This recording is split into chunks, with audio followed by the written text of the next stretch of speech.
The test is in 4 parts: Part 1, Part 2, Part 3, and Part 4. Now look at Part 1.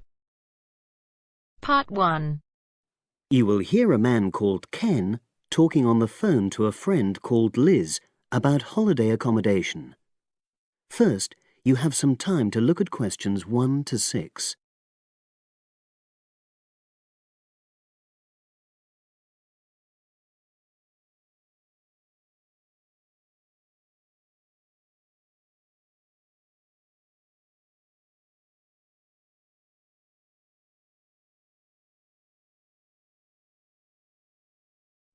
Now we shall begin. You should answer the questions as you listen because you will not hear the recording a second time. Listen carefully and answer questions 1 to 6.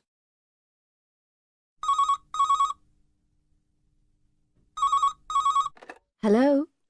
Hi Liz, it's Ken here. Hi, Ken. Nice to hear from you. Are you...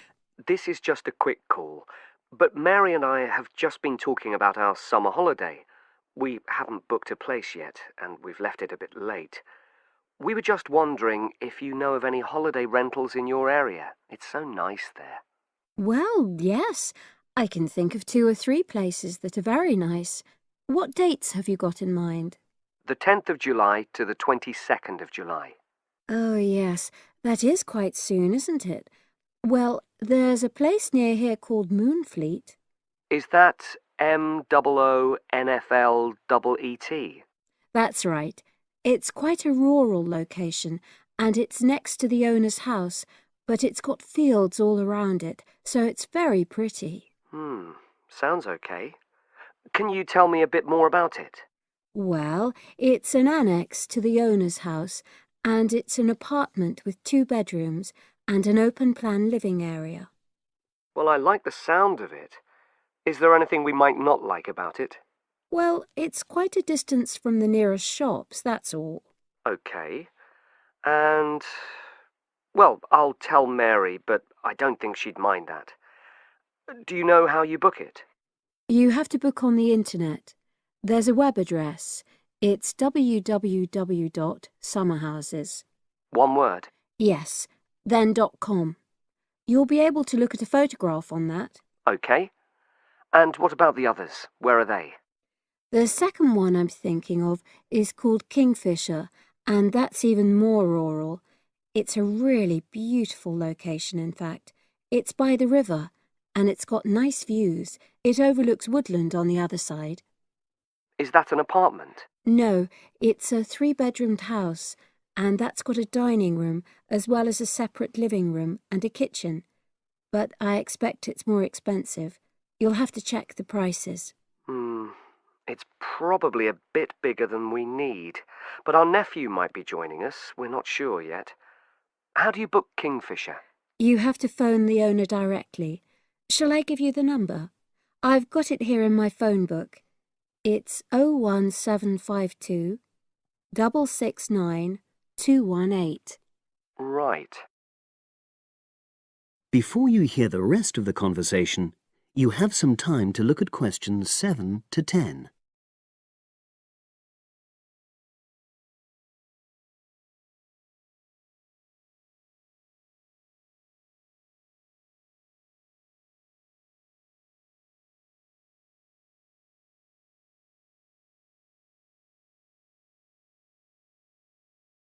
Now listen and answer questions 7 to 10. And you mentioned a third place?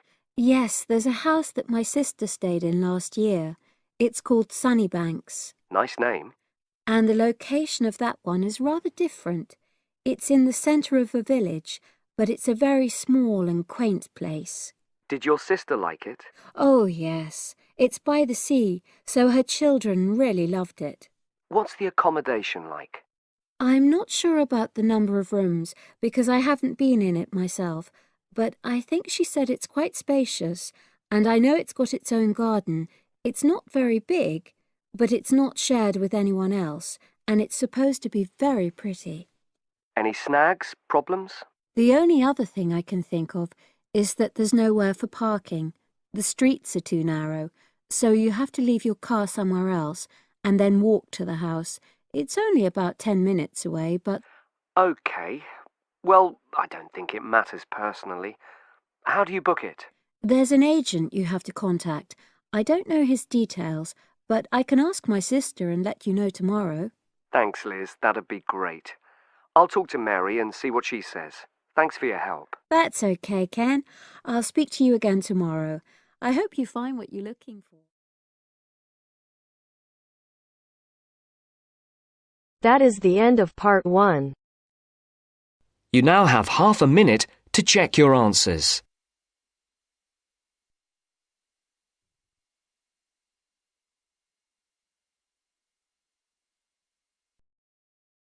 Now turns to part 2. Part 2.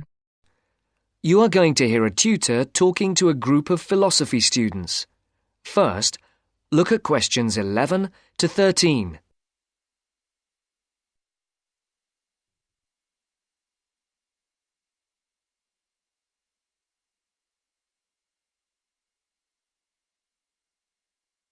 For these questions, complete the blank spaces in the table as you listen to the first part of the talk.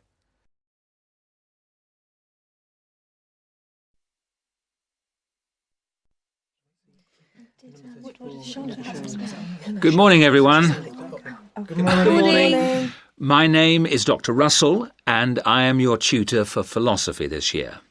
I think we're all here. Let's see, 5, 6, 7. Yes, that's everyone. Before we look at the 3 lectures you've had on philosophy this week, I would just like to run through a few things about what you can expect of me as tutor and what in turn we expect of you. As for myself, my function as tutor is to help you in all things relating to your work in the philosophy course. The help that I am able to give is, of course, mainly academic. For personal matters, I can refer you to other support services in the university, ranging from counselling to welfare. One thing that I would point out is that if you feel that you need to talk to someone, no matter how insignificant it is, don't leave it. Oh, and the last thing is, if you do need to make an appointment, the times are listed on the door of my room. You just write your name in a time slot. But I would point out that the appointment slots get booked up quite quickly. If it's urgent, catching me between sessions is the best idea. That way we can sort something out quickly. No questions? Before the talk continues, look at questions 14 to 20.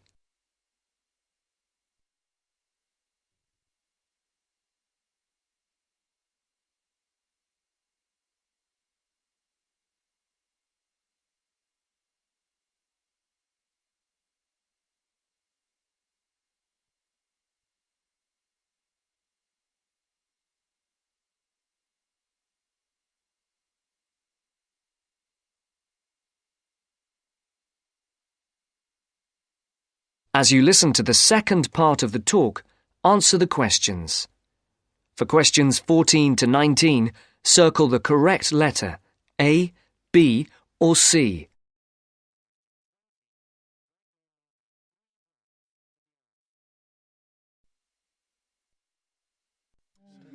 OK.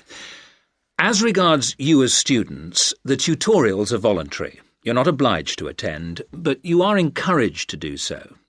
Last year, for the first time, a register was kept of students attending lectures, and this year tutors are being asked to keep a register of tutorial attendance. This is not a formal register, and not all tutors will be doing it, but in the philosophy department, all of us have chosen to keep registers. Another point that's being emphasised this year is punctuality. When we did exit questionnaires, we found that people arriving late for tutorials and lectures was the single most annoying thing for the majority of students. I would therefore ask you to try to be on time for the tutorials, and for all your other classes for that matter. As regards the tutorials themselves, we will have a review of the philosophy lectures of the week before, with the discussion being led by one of you each week. There is, of course, some planning involved, but you should rely primarily on the notes you made at the lectures. This will not take up the whole of the 90 minutes allocated to the tutorial. For the rest of the time, we will look at a particular philosopher, period or concept for which you will be expected to do some preparation each week. This will range from reading about a particular individual or concept to preparing a brief outline on a subject of your choice. How much you put into this depends on you, but we're not expecting in-depth analysis at this stage.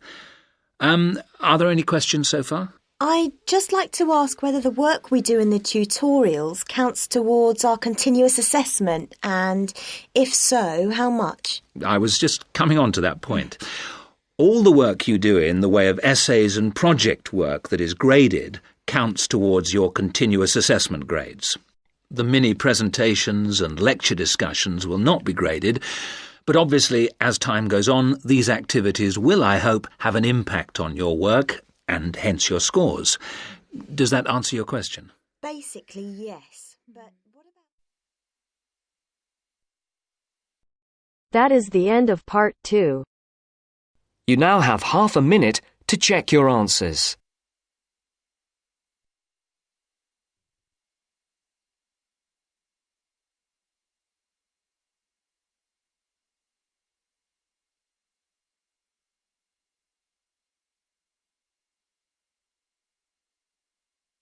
Now turns to part 3.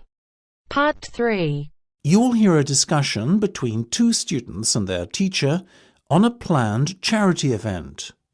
First, you have some time to look at questions 21 to 25.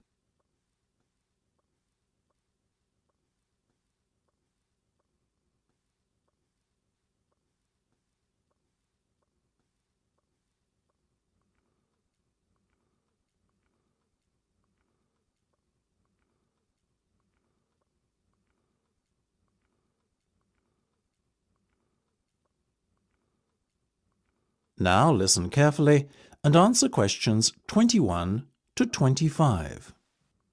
So, are you making any progress with your plans for our annual charity event? I guess first things first, have you decided what charity it will be in aid of this year? We're thinking about Help the Children Africa, sir.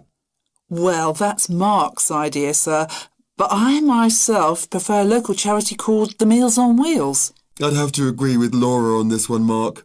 After all, we're supposed to be giving back to the local community, and although helping African children is a very worthy cause, it's a little outside our remit. That settles it, I guess. Moving on from the beneficiary question, have you made a decision on what type of event it will be? Yes, we plan on doing something a little different this year. We're calling the event Balloonathon. Basically, we're going to offer balloons for sale to all the students. Balloons? I don't see where you're going with this. Why would they want to buy a balloon? Well, here's the thing. We don't actually give them the balloon. Instead, we'll write their name on it along with the special phone number, and then we'll release all the balloons into the air. When they fall to the ground, if a person finds one and rings a special number, then both he and the student who've bought the balloon will win a gift voucher.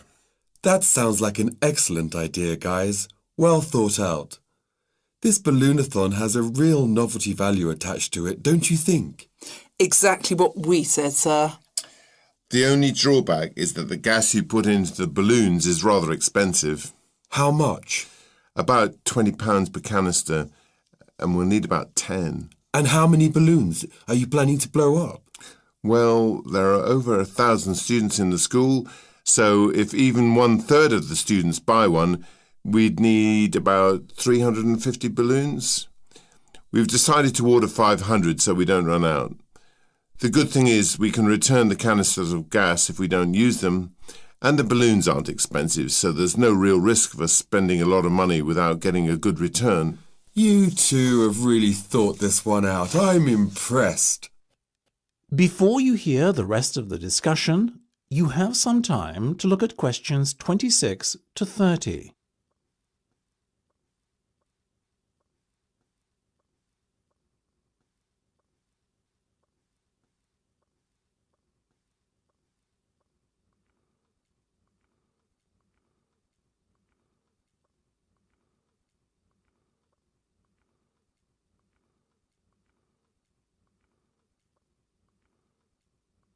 Now listen and answer questions 26 to 30. Thank you, sir. So, how much money do you think we can raise? Well, each balloon costs about 1p, and when it's filled with gas, it's going to cost us about 50 pence. We reckon that if we sell our balloons at a price of £1.50 and we sell all 500 of them, we'll end up making a profit of £1 per balloon. So that's £500 in total. That's fantastic. And it gets better, sir. We've secured a sponsor for our event who's going to give us £1,000. How did you find a sponsor? The balloon company we approached about buying the balloons asked us if we'd be interested in letting them sponsor us too. What's in it for them? They're going to print their logo on every balloon. I think you've done a good deal there. Thank you, sir. So, do we have your approval to confirm our order? Absolutely. But you know, I think we can sell more balloons if we set our minds to it. So why not order double the amount? 1,000 instead of 500. We're going to need more than 10 canisters of gas then. Double the amount, presumably. Correct. OK, let's go for it. Let's make this year's charity event our most successful ever. That is the end of part 3. You now have half a minute to check your answers.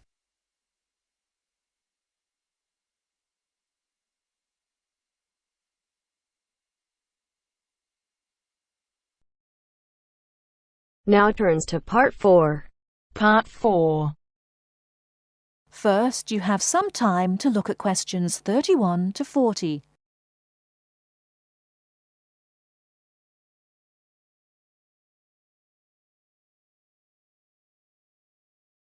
Now, listen carefully and answer questions 31 to 40. River dance is an expression of modern Irish culture, but it is based on a culture which had its golden era from the 6th to the 9th century.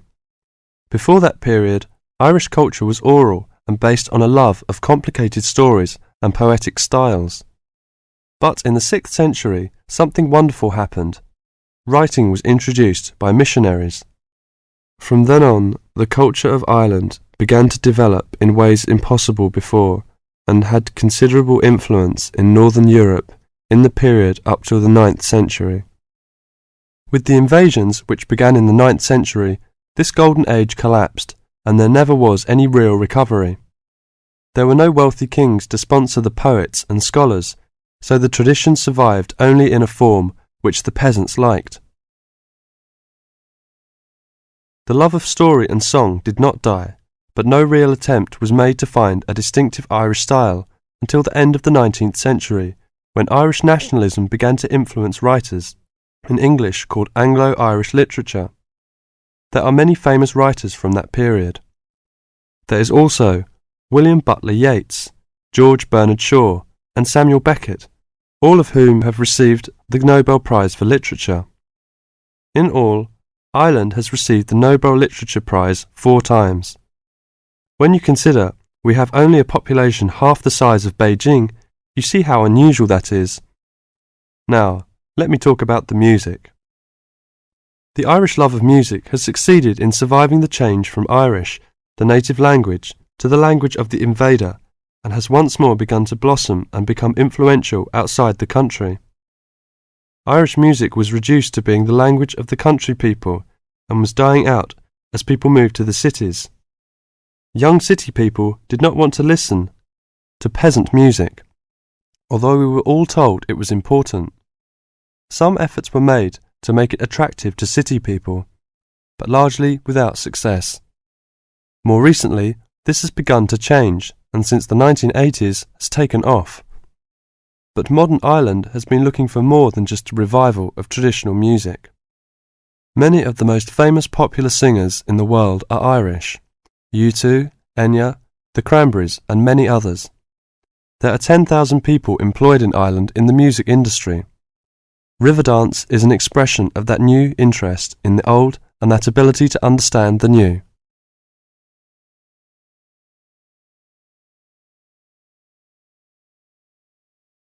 That is the end of part 4. You now have half a minute to check your answers.